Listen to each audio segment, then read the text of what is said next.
It's day 5 in ISA week, and that can mean only one thing. It's time for the innovative finance ISA to take center stage. An IFI is a peek into peer-to-peer lending, or crowd lending, as it's more commonly known. And in that group of 5 friends, the IFI is the one that on a quiet night out gets lost from the group, ends up crawling home at 6 in the morning with a kebab and a couple of road signs. They're a liability, but God, they can be exciting.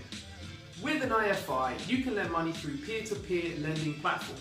But before you switch off, these platforms are FCA regulated, so they're very much above board and they're not going to run off with your money.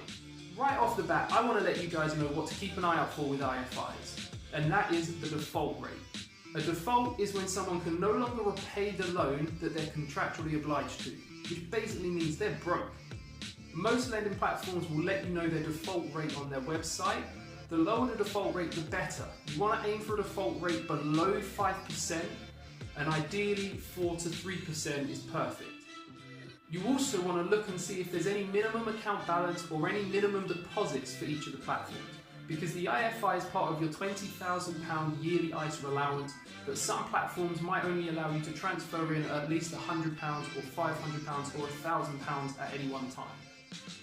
Exposure is everything with IFIs. If you have 4 microloans and one of them drops off, you've lost 25% of your balance. If you have 100 microloans and 10 drop off, you've only lost 10%. Even though more has dropped off, you've lost a lower percentage of your account balance, and you can salvage that much easier. A microloan is a smaller fragment of one larger loan, so £20 of a £150,000 loan, for example.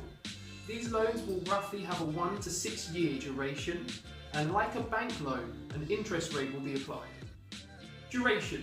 The shorter the duration of the loan, the higher the interest rate is going to be to squeeze out every penny of profit. Value. A higher value loan will have a lower interest rate. So a £10,000 loan is going to have a higher interest rate than a £100,000 loan. Risk assessment. The riskier a borrower is deemed to be by the lending platform, the higher the interest rate is going to be.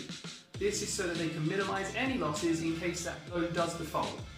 In my IFI portfolio, I have 70 loans that range from a duration of 8 months to 5 years, and interest rates that range from 6% to 22%.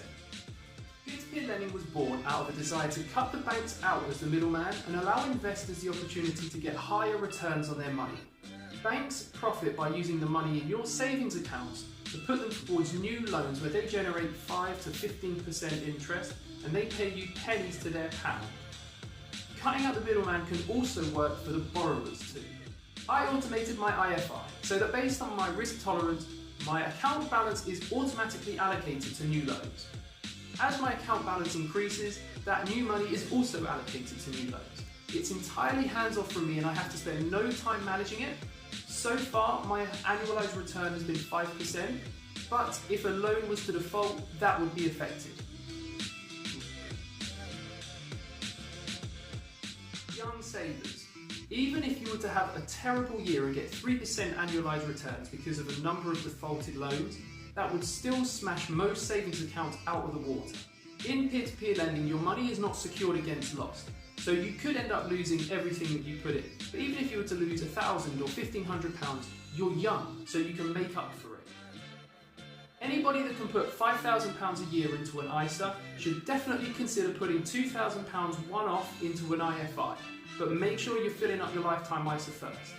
£2,000 will give you roughly 100 microloans, which will protect you against the damage of defaults. High-risk P2P loans pay from 12 to 20+% interest. If you're a high-risk, high-reward type, then this will certainly whet your appetite.